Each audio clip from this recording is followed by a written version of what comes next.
This is Danny Flexon here for Seconds Out. Delighted to be joined by welterweight contender Pistol Pete Dobson. Pete, how you doing? Doing pretty good, man. How you doing? I'm very good, thank you. You obviously came to prominence a lot more in the UK a couple of months ago, even though the fight wasn't here, but by fighting one of our boxers in Connor Benn. Um, what are your reflections on the fight now? What, 6 to 8 weeks down the road?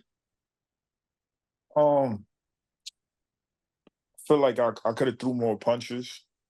I felt like in the ring it felt different than the fight. The fight actually looked out from outside the ring.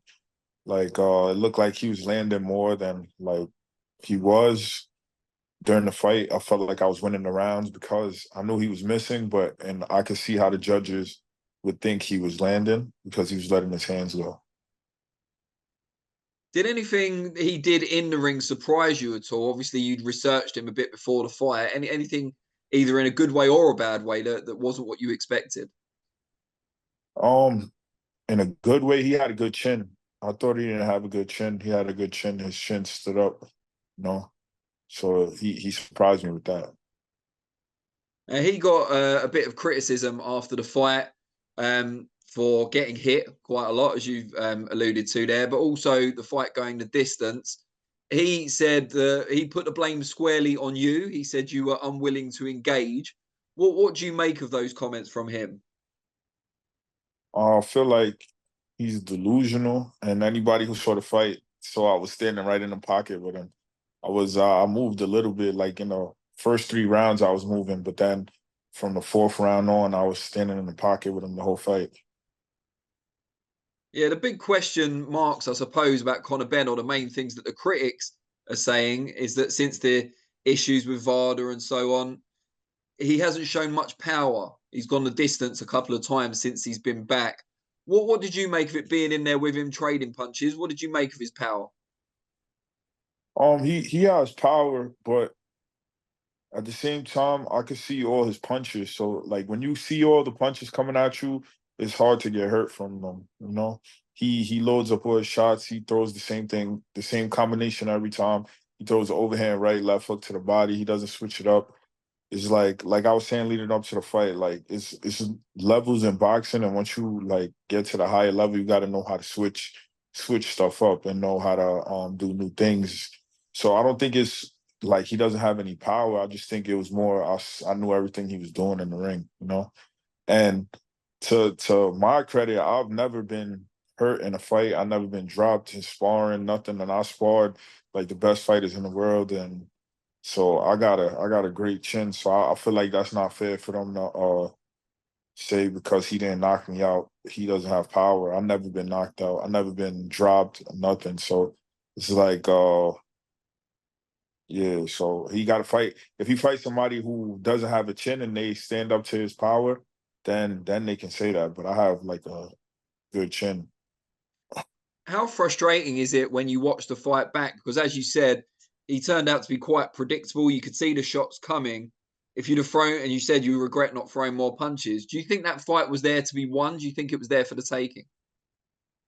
Yeah, definitely, most definitely. I feel like it had a lot to do with my weight cut because I got 5 weeks notice, and like I had to cut a lot of weight. I was just heavy because I didn't fight in a while. But I feel like yeah, I could have threw definitely could have worked a little bit harder, but I feel like I was being cautious because he did have power.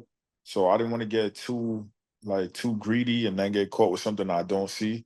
So it was more strategic, me being strategic and also feeling like I was winning the fight. So like I feel like in the ring, I felt like from the fourth on, I was winning the fight.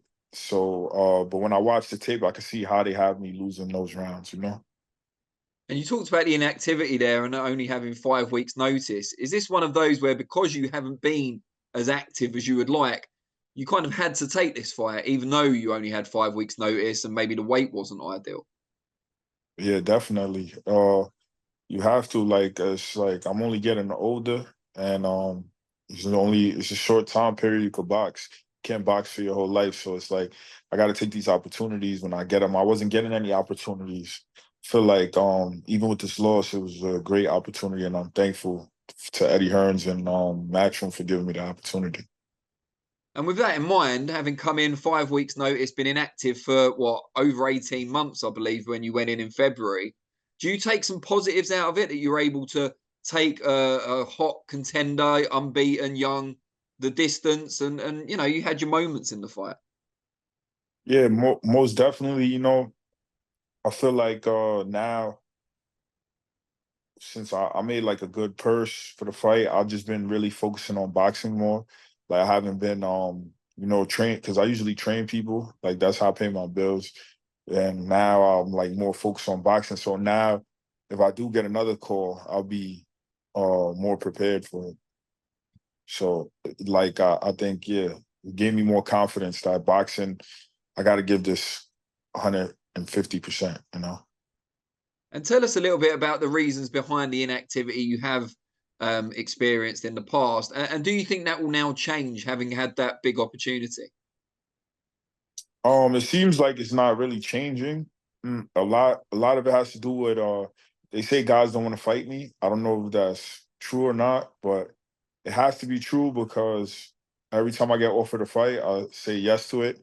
And then they're like, the guy doesn't want to fight me. So it's more it was more, I think I might get more opportunities now because I fought Connor Benn and I got a loss before I was undefeated.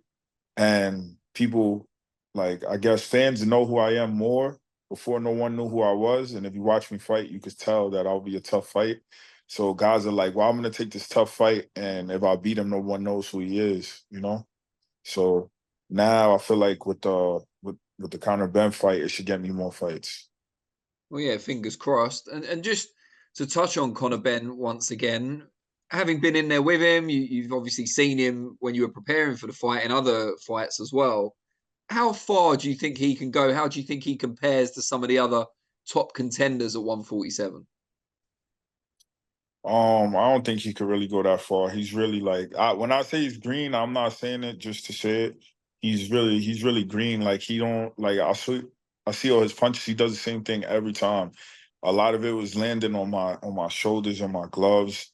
And he's just really athletic. And I feel like when you get to the higher level, everybody's athletic. So it's like that's when skills come into play and a jab. And he had a pretty good jab.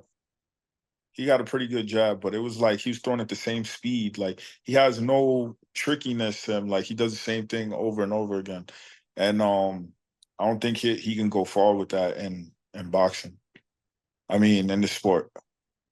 Given the recent issues he's had and the fact that his father's obviously quite a famous fighter, or ex-fighter now, do you have some sympathy or empathy for him that, you know, he's had to battle against his father's name and that gives opportunities as well, of course.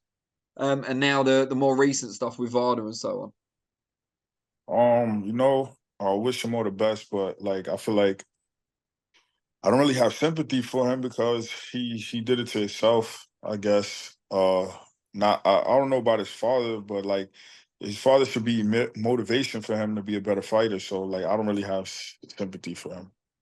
Like, you know, everybody in boxing is going through something, you know.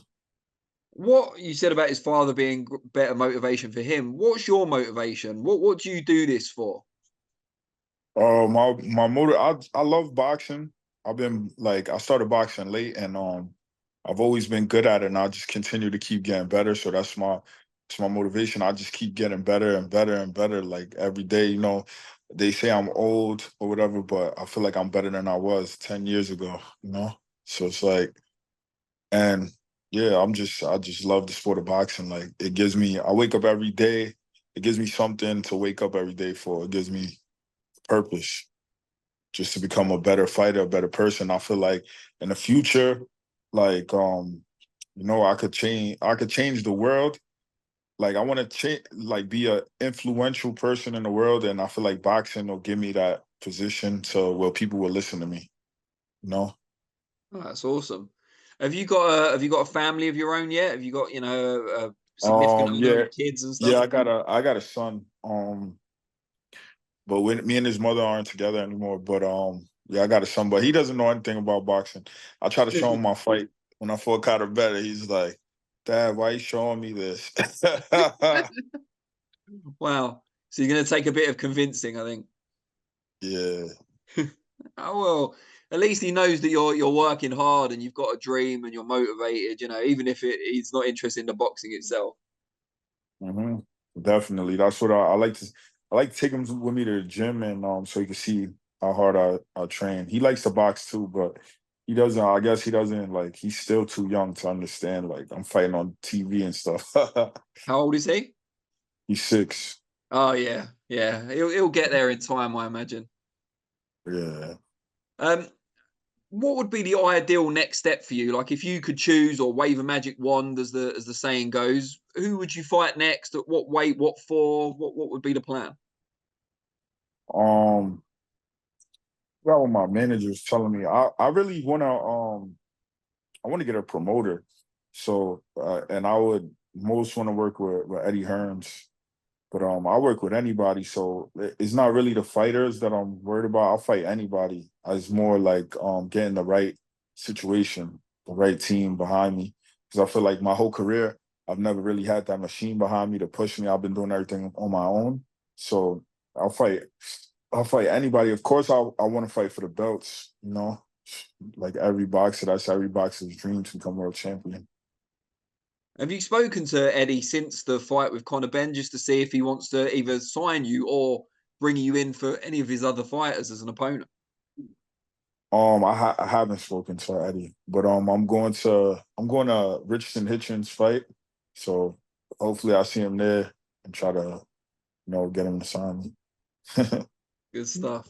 Now, before I let you go, just tell people out there how they can find you on social media so they can find out a bit more about you and be a supporter. They could follow me on Instagram, Pistol Pete Dobson. I post a lot of stuff. I'm active on Instagram, and on YouTube. Pete, just type in Peter Dobson Boxing, and that's about it. I don't really use any other social medias. I'll try to use TikTok, but I'm not really into it. I guess I'm too old for TikTok. Yeah, if you're too old, I'm not even close. I wouldn't have a clue how to what content to put on there. But no, really appreciate your time. And yeah, hopefully people will see this and maybe you'll get a few more phone calls for fights. Yes, I appreciate you, man. I thank you No, same for to reaching you. out to And me. have a good evening. And yeah, let's speak soon. Yes, sir. Take care.